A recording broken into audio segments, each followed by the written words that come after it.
রক্তপিপাসু শেখ হাসিনাকে পরাজিত করতে, পতন করতে তিনি যে পটভূমি রচনা করে তরুণদেরকে উদ্বুদ্ধ করে রাজপথে নামিয়েছেন, এইটা ইতিহাসের পাতায় উজ্জ্বল হয়ে থাকবে। বন্ধুরা, আবার আমরা আজও বহু ধরনের ষড়যন্ত্র চক্রান্ত, বহু ধরনের নীল নকশা, বহু মাস্টার প্ল্যান এখনো শেষ হয়নি। আমার কথা হচ্ছে যে আজকে যারা 28 লক্ষ কোটি টাকা পাচার করলো, যারা নিজেদের দুঃশাসন টিকিয়ে রাখার জন্য আহনাফ, ওয়াসিম আকরাম, আবু সাইদ মুগ্ধ যে তার নিজে গুলিবিদ্ধ হয়ে তার বন্ধুদেরকে বলছে পানি লাগবে পানি, এই যে আত্মত্যাগের এক মহান নমুনা, মহান নিদর্শন, তার মধ্যে দিয়েই গণতন্ত্র ফেরানোর পথে আমরা অগ্রসর হয়েছি বন্ধুরা। তো সুতরাং তাদের রক্ত যেন বৃথা না যায়, তাদের রক্ত কখনোই বৃথা যেতে দেওয়া হবে না।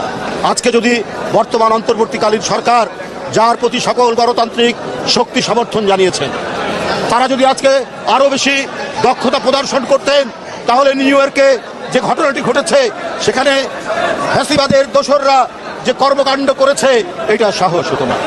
আজকে দুদক, দুর্নীতি দমন কমিশন, আপনারা যদি সেই দোসররা যারা জনগণের টাকা, যারা জনগণের অর্থ আত্মসাৎ করে নিউ ইয়র্কে, লন্ডনে, দুবাইয়ে, কানাডায়, অটোয়ায়, সিডনিতে বাড়ি বানিয়েছে, অনেক সম্পদ তৈরি করেছে, আপনারা জানেন, খবরের কাগজে উঠছে।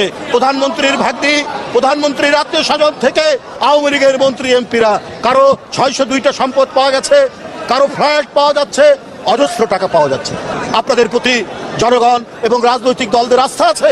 আস্থা থাকার পরেও আপনারা কেন দক্ষতার সাথে, দ্রুততার সাথে, ক্ষিপ্র গতিতে পদক্ষেপ গ্রহণ করতে পারছেন না বলেই আজকে বিভিন্ন জায়গায় দোসরদের প্রেতাত্মারা তারা নামার সুযোগ পাচ্ছে এবং বিদেশেও তারা বিভিন্ন ধরনের অপকর্ম করছে। বন্ধুরা আমার, এই ধরনের নৃশংস সরকার, তার কি আপনারা প্রত্যাবর্তন চান? তাহলে এখন থেকেই জনগণকে সাথে নিয়ে আগামী নির্বাচনে কাজ করতে হবে, যে আর যাতে যারা দেশের টাকা আত্মসাৎ করে তাদের কমপক্ষে 20 প্রজন্ম বিদেশে সুখে শান্তিতে থাকতে পারে, সেই ব্যবস্থা করেছে।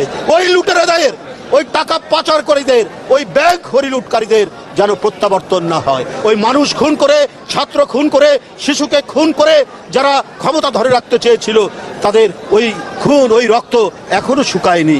তাই আওয়ামী লীগের সাথে কোনো আপাত নেই।